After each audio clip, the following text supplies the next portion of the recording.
Кешер құрметті көрермендер, бүгінгі айтайын деп жатқан тақырыбымыз дайын болған биогумусты шылаушындардан бөліп алу. Оны бөліп алғанда қалай істейміз? Оны мынандай кәдімгі пластмасс ящиктерге свежий көңмен кәдімгі алманың шіріген субстрат дейді, соны араластырамыз. Соны ол шылаушын оған жылдам жиналады. Себебі бұл тәтті болғаннан кейін шылаушындар бұған жылдам келеді. Осындай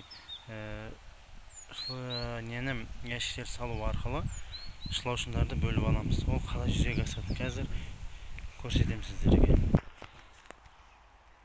Біздің алдында салынған 2 квадраттық ящиктеріміз, оған жиналғандары. Жиналғандар осылай болады. Осылай тәтті болғаннан кейін жиналады. Көріп атқандарыңыздай. Астынан қарасаңыздар, осылай.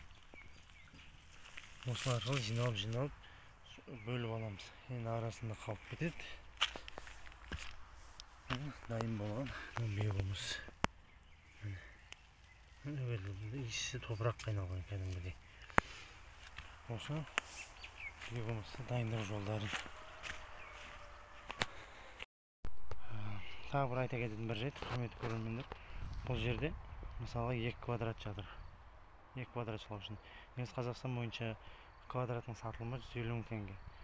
Соған орай мен мына жерде 30% жеңілдікпен берейін деп отырмын. Өйткені бұл жерде менде бұған беретін азық болмай тұр. Сол себепті 30% жеңілдікпен беремін. Істеймін деушілер болса, хабарласыңыздар.